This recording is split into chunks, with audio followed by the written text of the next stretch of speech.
بڑی پیاری کتاب ہے جنتی زیور. اس کے اندر بڑے پیارے انداز میں قرآن پاک کی صورتوں کے فوائد لکھے ہیں. ویسے تو قرآن کا ہر لفظ رحمت ہے, نیکیوں کی برسات اور رحمتوں کی برسات ہونا شروع ہو جاتی ہے اگر آپ تلاوت قرآن کریں. مگر یاد رکھیے, اب غور سے سنتے جائیے گا, ہو سکے تو نوٹ کیجیے گا.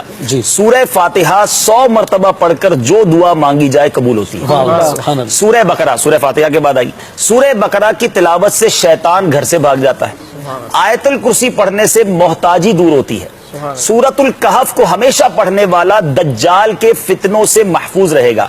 والدین کی قبر پر ہر جمعہ سورہ یاسین کی تلاوت کرنے سے اس کے حروف کی تعداد کے برابر ان کے گناہ بخش دیے جاتے ہیں. والدین کی گناہ بخش دیے جائیں گے جتنے یاسین شریف کے حروف ہیں. سورہ الدخان پڑھنے سے مشکل دور ہوتی ہے. اور جو قریب المرگ ہو, یعنی آخری وقت کسی کا چل رہا ہو, سورہ الجاثیہ کا دم کرنے سے اس کا خاتمہ بالخیر ہو. اچھا, سورہ حجرات کا پڑھنا اور دم کر کے پینا, سورہ حجرات کا پڑھنا اور دم کر کے پینا گھر میں خیر و برکت کے لیے مفید ہے. سورہ قاف پڑھنے سے, ہو سکتا ہے مجھے کچھ باغ والے کسان بھائی بھی سن رہے ہو تو سنیے, سورہ قاف پڑھنے سے باغ میں پھلوں کی کثرت ہوتی ہے. سورہ رحمان 11 بار پڑھنے سے تمام مقاصد پورے ہوتے ہیں. سورہ واقعہ جو شخص روزانہ پڑھے گا اس کو کبھی فاقہ نہ ہوگا. سورہ ملک کو ہر رات میں پڑھنے والا عذاب قبر سے محفوظ رہے گا.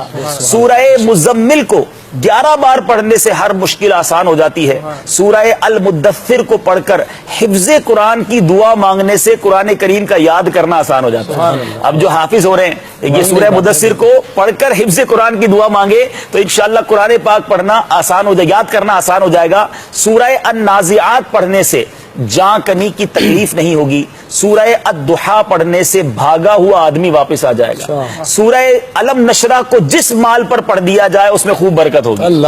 اچھا, سورہ التین جو ہے 3 مرتبہ پڑھنے سے اخلاق و کردار بہترین ہوتے ہیں. سورہ علق میں جوڑوں کے درد کا علاج ہے. چلے میرے بزرگ بھی سن لیں, سورہ علق پڑھتے رہا کریں, جوانوں کو بھی ہو رہا ہے. سورہ قدر, سبحان اللہ, کتنی آسان, جو صبح و شام پڑھے گا اللہ عز و جل اس کی عزت بڑھا دے گا. سورہ البینہ برس اور یرکان کا علاج ہے. سورہ زلزال 4تھائی قرآن کے برابر ہے. جس آدمی یا جانور کو نظر لگ گئی ہو اس پر سورہ عادیات پڑھ کر دم کرنے بہت مفید ہے. سورہ قارعہ پڑھنے سے بلاؤں سے حفاظت رہتی ہے. سورہ تکاثر کو 300 بار پڑھنے سے قرض جو ہے بہت جلد ادا ہو جاتا ہے. تو الحاکم التکاثر 300 بار پڑھ لے, بہت سارے لوگ قرض میں ڈوبے ہوئے ہوتے ہیں. اچھا, اور سنیے سورہ قریش, یہ میں نے امیر علیہ سنت کا معمول بھی دیکھا ہے کہ سورہ قریش جان کی حفاظت کے لیے مجرب ہے. آپ کو کبھی رات کو آپ جا رہے ہیں ایسے علاقے میں ہیں, آپ کو فیل ہو رہا ہے کہ آپ کو کچھ خطرہ ہے, تو سورہ قریش پڑھنے کی عادت ڈالیں, یہ بڑا زبردست وظیفہ ہے. سورہ ماعون بڑی مشکل کے وقت پڑھنا بہت مفید ہے. سورہ کوثر کی تلاوت سے بے اولاد صاحب اولاد ہو جاتا ہے. سورہ کافرون 4تھائی قرآن کے برابر ہے.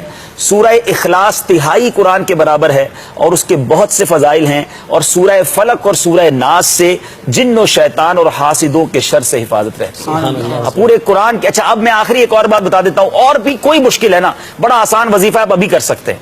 وہ کیا ہے کہ پہلے قرآن پاک کے 14, یاد رکھیں فقہ حنفی کے مطابق ہمارے حنفی فقہ میں 14 آیات سجدہ ہے. تو آیات سجدہ 14 کی 14 ایک ہی مجلس میں اگر کوئی پڑھے اور پھر 14 سجدے کرے اور جو اللہ سے دعا مانگے جس مشکل میں ہے, اللہ کے کرم سے وہ دعا جو ہے قبول ہوتی ہے اور مشکل دور ہو جاتی ہے. ہاں, یہ یاد رہے کہ وہ کہاں ملیں گی 14 آیتیں, تو یہ بھی آسان طریقہ بتا دیتا ہوں. ویسے تو پورے قرآن میں تلاش کرنی پڑیں گی. امیر علیہ سنت کا بڑا پیارا رسالہ ہے تلاوت کی فضیلت, یہ آپ ڈاؤن لوڈ کر لیں مدنی چینل کی ویب سائٹ سے, یہ میرے پاس تو موجود ہے. اس میں یہ 14 آیتیں ایک طرف کر دی گئی ہیں.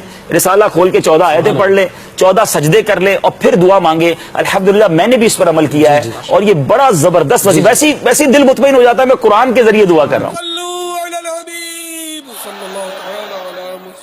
مجھے اپنی اور ساری دنیا کے لوگوں کی اصلاح کی کوشش کرنی ہے انشاءاللہ عز و جل.